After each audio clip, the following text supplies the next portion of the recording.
Hello and welcome to It's the Bees, the channel where I take you through my journey of becoming a beekeeper.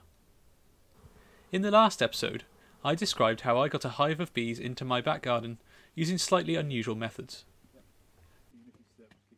In this episode, with the bees nicely settled, I'll talk about inspecting the hive. Inspecting the colony is one of the most enjoyable parts of beekeeping. It's a chance to get close to the bees and witness how the colony grows and develops throughout the season. It's not just a selfish exercise for me, however. Part of being a responsible beekeeper is to check the health and condition of the colony and carry out manipulations accordingly.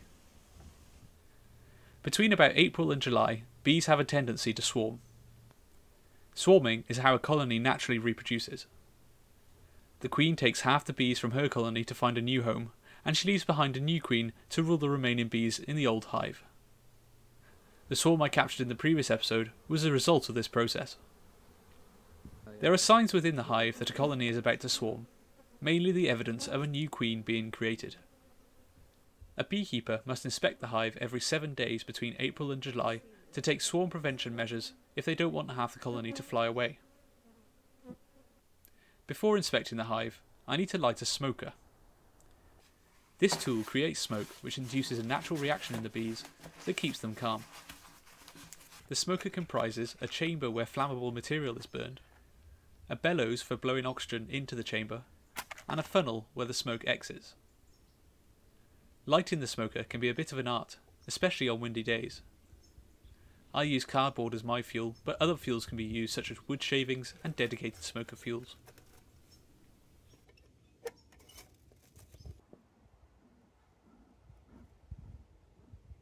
I get changed into my bee suit and take with me my hive tool. This tool is essential for levering parts of the hive apart that have been stuck together with propolis, the bee's glue. I lightly smoke the entrance to the hive with the smoker. This lets the bees know I'm coming and promotes calmness within the colony. The smoker is used throughout the inspection to keep the bees calm. When the bees smell the smoke, they see it as a wildfire approaching the hive, and their instinct is to gather their honey stores in preparation to move on. The fire never arrives in this case, but the bees still gather on the comb rather than fly around during the inspection. I remove the weights and roof from the hive and lever off the super where honey is being stored. The super is stuck to the brood box below with propolis. I also remove the queen excluder that stops the queen moving into the super above. It works because the queen is bigger than the workers, so can't get through the specially sized gaps. I don't want her in the super because I don't want eggs, larvae and brood mixed in with the honey. Within the brood chamber are the frames on which the bees build their comb. The first few frames still don't have comb on them, just the beeswax foundation we put in for them. However, as we move through the hive, the comb builds up and the bees are busy. The brood chamber is where the queen resides. She uses the comb in this chamber to lay eggs. Here you can see them as tiny little banana-shaped things at the bottom of the cell. These will eventually become worker bees. After 3 days, the eggs hatch into larvae. The larvae stay and grow within their cells for 6 days. After the 6 days, the worker bees seal the larvae's cells, and they then spend 12 days molting and pupating into adult bees. That's 3 weeks from egg to adult. While I'm inspecting the hive, I look for the eggs, larvae and sealed cells. If any of these are missing or are in short supply, particularly the eggs, this indicates that something has changed in the colony and it needs rectification. For example, a lack of eggs likely means the queen is no longer present in the colony for some reason. My colony had a healthy proportion of each stage of development. I also look for queen cells in the frames. These are where the new queen is formed. She undergoes a similar cycle to the worker bees, egg, larvae, pupae, bee, although with shorter durations at each stage. The presence of queen cells suggests the colony might be looking to swarm and I should take action accordingly. This is one of the main reasons for frequent inspections. Luckily, I didn't have any queen cells this swarming season. Male bees, known as drones, also go through a similar cycle, but they have longer development stages and have larger, more domed cells. Usually, when one buys bees conventionally, the queen is handily marked for easy identification in the busy hive. In my case, the wild swarm's queen wasn't marked, so I had a job of finding her. It took 3 weeks of inspections to finally spot her, at which point I pulled out my bee marking pen, captured her, and clumsily stabbed at her thorax. Not the best job, and a reminder for me to buy a crown of thorns to pin queens in the future. I borrowed one of these for the queen in my previous video.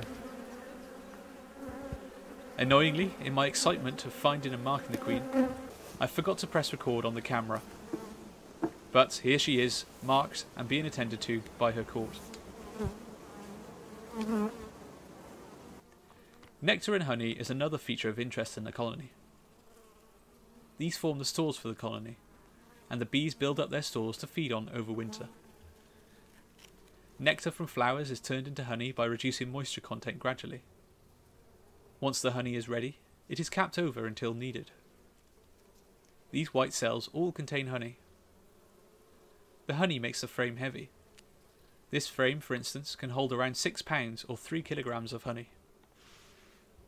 A strong colony can make 2 to 3 times more honey than they would need, which allows the beekeeper to harvest some. Given that this is my first year, and I started from a swarm in May, I'm unlikely to get much honey this season. Strong colonies can make up to about 60 pounds or 27 kilograms of honey each season. Interestingly, to make just 1 pound of honey, the bees have to fly 55,000 miles. That's 2.2 times around the world. Pollen is also stored in the comb. The pollen colour depends on the flower from which it was sourced. This carpet of pollen is particularly colourful and great to see.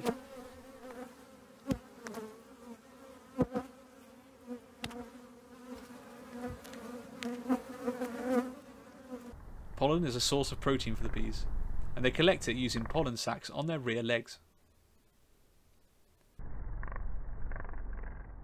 After I inspect all the frames, I put them back in the brood chamber and replace the queen excluder.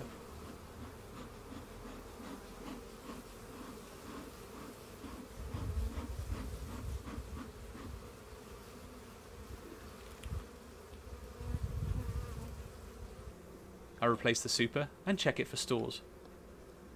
So far, my bees are quite content with storing honey in the brood chamber, so no excess honey for me just yet. I replace the crown board and roof and leave the bees to it. To note, I also check for signs of disease during the inspection, although I haven't yet found anything bad. I look forward to this process every week, but recognise I shouldn't do it more frequently than that. I've heard it takes the bees a couple of days to fully recover from a hive inspection. Following the inspection, I make sure I record what I found in a record sheet. This helps me keep track of how well the colony is doing, and will definitely help my memory should I get more colonies in the future. So, that was the process of inspecting the hive. I personally find it great fun, even if I do occasionally get stung. Please leave any questions in the comments section and I'll do my best to answer. Bye for now.